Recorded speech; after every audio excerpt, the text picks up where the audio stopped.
બહુ અગત્યની વસ્તુ છે. આજે ખેડૂતો બિનખેડૂત થઈ જાય છે. આડકતરી ભાષામાં કહીએ તો કરોડપતિમાંથી રોડપતિ થઈ જાય છે. આ વિષયથી જ થઈ જાય છે. માણસ માને છે કે મારી પાસે ખેતીની જમીન છે. મહેશ, તારી પાસે હાથ નંબર એક જ છે. હાથ નંબર સિવાય તારી પાસે કાંઈ નથી. જો ખાતેદારી તૂટે છે તો કેવા કેવા કિસ્સાની અંદર ખાતેદારી તૂટે. એટલે કે બિનખેડૂત જાહેર થવાના કેટલા કારણો, એક જ નહીં. ક્યાં ગયા વૈદયબેન?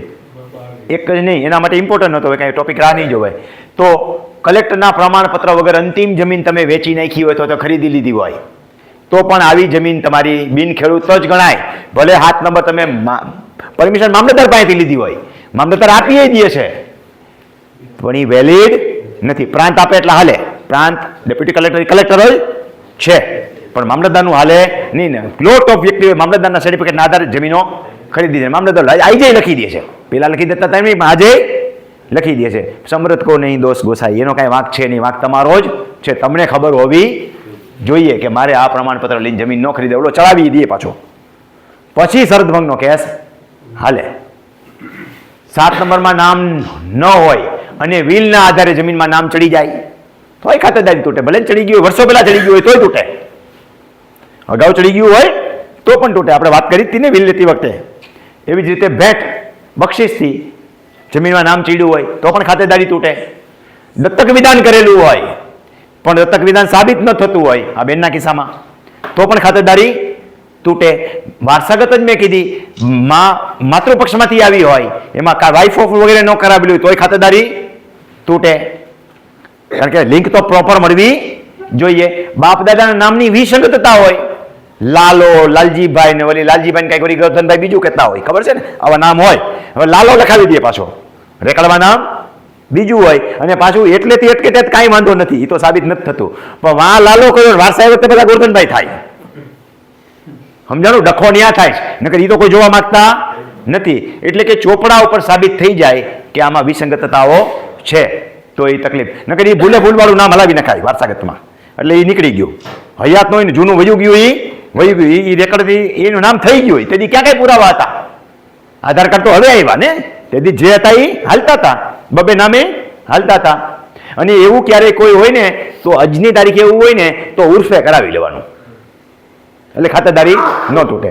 ફલાણા ઉર્ફે ફલાણા. રાજુ રાજુ કરતા હોય છે ને ઘણે, રાજેશ નામ હોય કે કંઈક બીજું નામ હોય, મનસુખ નામ હોય, રાજુ કહેતા હોય તો રાજુ ઉર્ફે મનસુખ, બરોબર? એટલે ખાતેદારી તૂટશે નહીં. આવી બધી આપણને પછી ખબર પડે છે, રમણીકભાઈ મેળા પછી, ત્યારે વેગળી વ્યાઈ ગઈ હોય, જે થવાનું એ બધું થઈ ગયું હોય. વારસાઈ નામ, આપણો હેતુ એ છે કે હવે પાર તો બાંધી, હવે પછી તો ન થાય. જેટલાને ખબર પડે આ વિડીયોના માધ્યમ દ્વારા, જેટલા હા પડે એને સમજે તો એટલા તો બચે કમસે કમ. વારસાઈ નામ દાખલ થયા પહેલા જમીન ખરીદી લીધી હોય, બરોબર? હજી ઘણા કિસ્સા આવશે. ખેડૂત પુત્ર વગેરે તરીકે 2006 પછી જમીન ન ખરીદાય, ગણાયની છે. 6 એ મામલતદાર મેન્યુઅલ અમલમાં આવી ગયું, તલાટી મેન્યુઅલ અમલમાં આવી ગયું છપાઈને, તે સ્પષ્ટ થઈ ગયું, કમ્પ્યુટરાઇઝ રેકોર્ડ આવી ગયો, સ્પષ્ટ થઈ ગયું. હવે પછી 2014-15 હોળ સુધીના મેં જોયા છે કે ખેડૂત પુત્ર તરીકે જમીન ખરીદી મામલતદારે ચડાવી દીધી. ભલે ચડાવી દીધી, ભલે હાથ નંબર મળી ગયો, તમારી ખેડૂત ખાતેદારી છે નહીં. 2005માં છે તો ખેડૂત ખાતેદારી છે, 2007માં છે તો ખેડૂત ખાતેદારી નથી. ક્લિયર?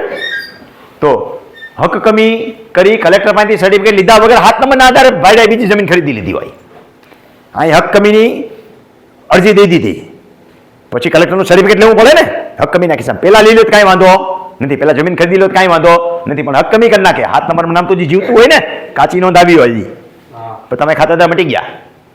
હવે જમીન તમારે ખરીદાય નહીં, તમારે હક કમીની નોંધ કાચી પડાવી દીધી, સર્ટિફિકેટ માટે અરજી કરો, તમને મળી જાય, પછી પાછી જાણી કરો તો જમીન ખરીદી, તમારી ખાતેદારી અખંડ રહી. કાયદેસર દત્તક વિધાન વગર વારસાઈના નામ ચીડ્યા હોય, આ બેનનો હમણાં જે કીધો તો કિસ્સો સેમ એ કે દત્તક વિધાન સાબિત થવું જોઈએ. કાં એના આધારે અંદર કાંઈક પણ નોંધ દાખલ, સાધનિક કાગળોમાં દાખલ થઈ જવી જોઈએ.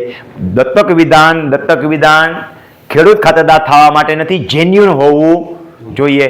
18 વર્ષ પછી ઉપરના દત્તક વિધાન થઈને ખેડૂત ખાતેદાર બનેલા હોય તો એ બોગસ છે. જેન્યુન એટલે એમાં સાધનિક કાગળમાં તમારે બધી બ્રીફ કરેલી હોય ને કે આ બાળક ભેગું લેતું આવી હતી, એને હું દત્તક લઉં છું, એને મારું પુત્ર છે, આવું બધું સાબિત કરવું પડે એ પહેલેથી હોય પાછળથી કાંઈ સાબિત થાય નહીં. કરીએ ગાય એ તો મેં બેનને સમજાવ્યા હોતા, પણ એ કે મારી ફેવરમાં કોઈ બોલે એમ નથી, એ ઉંમરના મારી હારે વ્યવહાર નથી, તો વાર્તા પૂરી. એ ઉંમરના જે હું કહું એ જ હોવા જોઈએ, પારકા હાલે નહીં. જેટલા કાયદામાં માન્યતા પાત્ર હોય એ જ. હવે આપણી એની વ્યવહાર ન હોય તો એ આપણી ફેવરમાં ન કરે તો ધબોય નમો હ. આના નાનામાંથી પાછો એક ઊભો કરો તો એનાથી ઉત્તમ સારું. જે કેસ દાખલ કરનાર છે એમાંથી જ ફોડી લેવાય, આવડવું જોઈએ ફોડતા. અને એ કહી દઈએ કે હા તો હા, એનાથી ઉત્તમ એક નહીં પક્ષકાર છે એ જ. બે પક્ષકાર ભલે ના પાડે, એક હા પાડે એટલે બે ના પાડે છે એની યારે વ્યવહાર નથી, એની યાર દુશ્મનાવટ છે, થઈ ગયું સાબિત થાય ને. બાકી એક કહી દઈએ એટલે હા.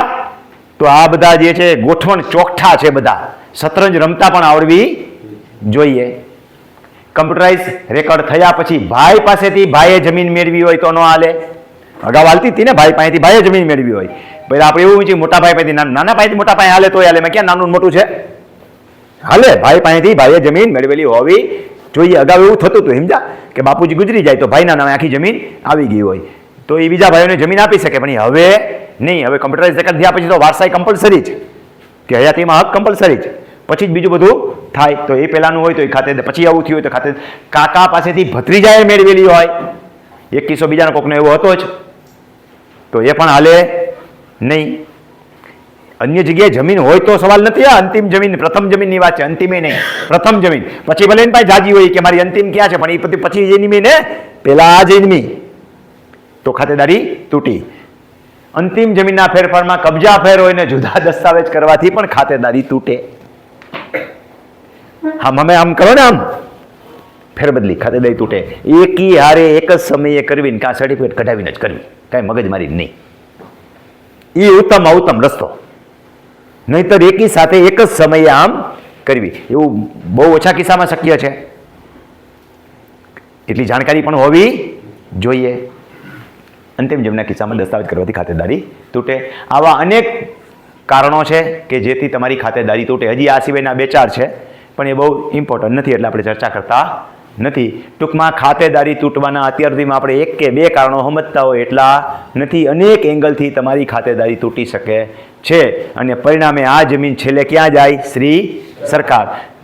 એક હાથ પછીનું હોય તો જ, એક હાથ 2015 પછીનું હોય તો જ. એક હાથ 2015 પહેલાંનું હોય તો કાંઈ ચિંતા કરવાની જરૂર નથી. 30/6/2015 સુધી બધું માન્ય હતું, 10% ભરી દેવાના, પછી હવે ભરી શકાય એવું નથી. હવેના કિસ્સા તો પાછા એનાથી અઘરા છે.